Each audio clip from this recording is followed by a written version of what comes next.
Hello दोस्तों, मैरिको के बारे में वीडियो में हम बात करने वाले हैं। कंपनी डिविडेंड का अनाउंसमेंट करने वाली है, उसको हम वीडियो में समझेंगे और बिजनेस को लेकर क्या इंपॉर्टेंट चीजें जो आपको जाननी चाहिए उसको हम समझेंगे। सबसे पहले जब ये मैं वीडियो बना रहा हूं तो 498 के आसपास शेयर प्राइस मैरिको का आपको देखने को मिल रहा है। 5 साल का अगर आप रिटर्न देखेंगे तो एक डिसेंट सा रिटर्न मिला है। इसी समय में 2018 जो फरवरी का समय था तो 305-6 रुपए के आसपास में शेयर प्राइस था और अभी लगभग 500 को ये टच कर रहा है। तो जो रिटर्न की अगर आप बात करेंगे तो एक 10% CAGR का रिटर्न मिला है, जो कि एक डिसेंट रिटर्न हम यहां पर देख सकते हैं। लेकिन अगर आप 1 ईयर से इन्वेस्टेड है तो बिल्कुल फ्लैट रिटर्न है, कोई अच्छा एक्सपीरियंस यहां पर नहीं हुआ होगा।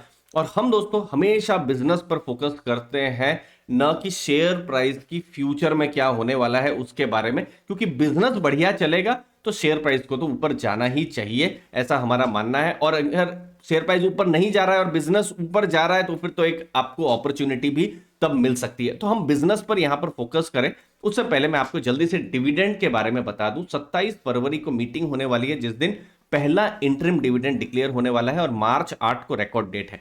पिछला फाइनेंशियल ईयर हम देखेंगे तो 2 बार उन्होंने डिविडेंड दिया था, एक बार नवंबर 2021 में और फिर ₹6.25 का इसी समय में, लगभग फरवरी के समय में। तो टोटल ₹9.25 का उन्होंने डिविडेंड दिया था। उसके बाद ₹7.5 का डिविडेंड दिया था, अगेन 2 बार डिविडेंड, नवंबर और फिर मार्च के महीने में। और उससे पहले साल फरवरी मार्च में और फिर नवंबर के महीने में। तो इस बार आप देख सकते हैं कि नवंबर 2022 में मैरिको की तरफ से कोई डिविडेंड नहीं आया था और ये थोड़ा सा सरप्राइजिंग भी था इन्वेस्टर्स के लिए, क्योंकि उनकी हिस्ट्री रही है एक इंटरिम डिविडेंड Q2 के रिजल्ट और फिर फरवरी मार्च में एक और डिविडेंड तो नहीं आया है। तो अब देखते हैं फरवरी में अभी जो डिविडेंड आएगा वो किस हिसाब से वो डिक्लेयर कर रहे हैं, वो एक इंटरेस्टिंग यहां पर हो जाता है। अब जब हम बिजनेस की बात कर रहे हैं तो हमको समझना है कि मैरिको का बिजनेस कुछ मैक्रो इश्यूज से गुजर रहा है। और मैक्रो इशू क्या है? वो है FMCG का वॉल्यूम ग्रोथ। देखिए उनके दो मेन प्रोडक्ट है, एक तो पैराशूट हेयर ऑयल है, फिर सफोला है और बाकी भी बहुत सारे प्रोडक्ट्स है, बट मोस्टली FMCG के प्रोडक्ट्स है। ये सब जो प्रोडक्ट्स है हम आप डेली यूज में यूज करते हैं। अगेन डाबर है, HUL है, ये सब कुछ और कंपनियां हैं जो FMCG पर डील करती है, जिनके प्रोडक्ट्स हम डायरेक्ट अपनी जो घरेलू लाइफ है हम रोज कहीं ना कहीं उनको यूज करते हैं। और यहां पर सबसे बड़ा प्रॉब्लम है, जैसे पिछले साल 2022 जो फाइनेंशियल ईयर था, यही जनवरी से मार्च के बीच में वॉल्यूम घट रहे थे, ठीक है। और अभी भी आप देखेंगे वॉल्यूम 0% तक आया नहीं है। और ये FMCG कंपनीज को एक बहुत बड़ा चैलेंज बिजनेस के तौर पे हमको देखने को मिला है। और ये प्रॉब्लम्स मैरिको को भी हुई है। प्रॉब्लम में पहली प्रॉब्लम क्या हुई है? कॉमोडिटी प्राइसेस का बढ़ना। देखिए जब वो ऑयल या जो तेल बनाती है, पैराशूट को बनाती है फॉर एग्जांपल, तो कोपरा के जो प्राइजेस हैं उस पर बहुत कुछ मैटर करता है। कोपरा के प्राइजेस बढ़ जाते हैं 2022 में। तेल के प्राइजेस पर बहुत कुछ डिपेंड करता है, तेल के प्राइजेस बढ़ जाते हैं तो उससे क्या होता है, उनके जो एक्सपेंसेस हैं वो बढ़ जाते हैं। एक्सपेंसेस बढ़ जाते हैं तो क्या होगा, उनके मार्जिन पर इंपैक्ट होगा। ये एक पहला प्रॉब्लम था।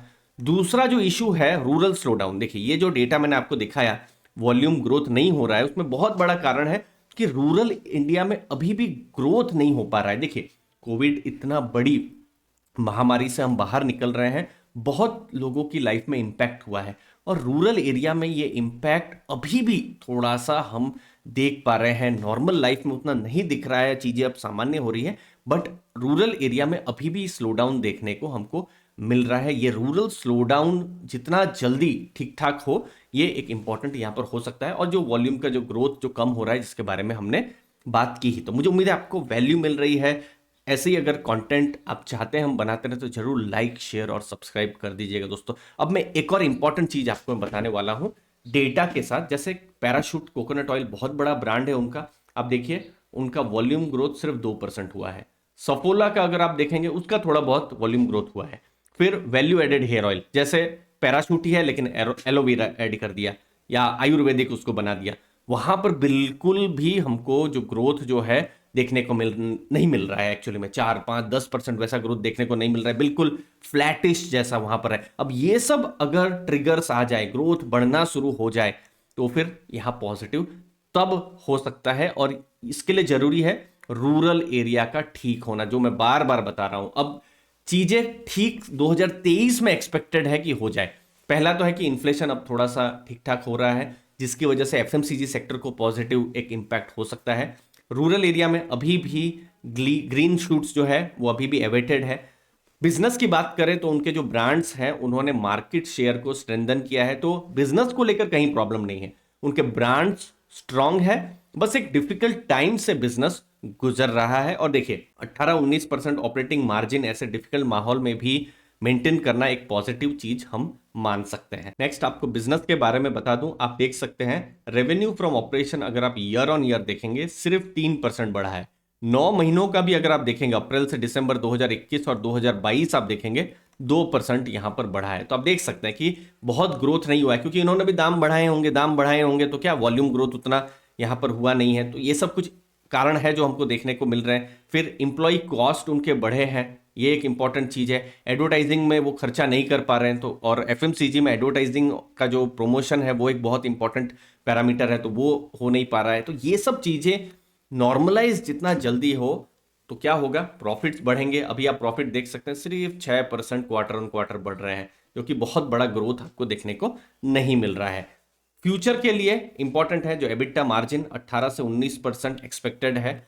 मीडियम टर्म में ग्रोथ 13 से 15% तक एक्सपेक्टेड है, जो कि एक डिसेंट ग्रोथ हमको देखने को मिल रहा है। आईसीआईसीआई सिक्योरिटीज ने रिपोर्ट बाहर की है, उसमें उन्होंने 560 का टारगेट दिया हुआ है। बट देखिए मैरिको की जब हम बात कर रहे हैं तो वैल्यूएशन वाइज ये हमेशा आपको 40-50 के ही पी रेशियो में मिलेगा, ये आपको 20-25 के पी रेशियो में नहीं मिलेगा। और सेम दूसरी जो एफएमसीजी कंपनियां एचयूएल या डाबर की या गोदरेज की अगर आप बात करेंगे तो उनका हमेशा से वैल्यूएशन ज्यादा रहेगा, क्योंकि देखिए भले ही उनका वॉल्यूम ग्रोथ या फिर वैल्यू के हिसाब से जो ग्रोथ है एक स्टेबल ग्रोथ है, लेकिन ये सब जो प्रोडक्ट्स हैं इनका डे टू डे यूज होने वाला है, साइक्लिकल प्रोडक्ट्स नहीं है, तो इसीलिए मार्केट इनको थोड़ा हाई वैल्यूएशन देती है।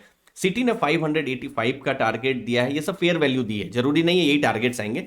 उनका कहने का है कि वॉल्यूम ग्रोथ अब होना शुरू हो गया है और फ्यूचर में भी और वॉल्यूम ग्रोथ हो सकता है, तो एक उनका एंटीसिपेशन है।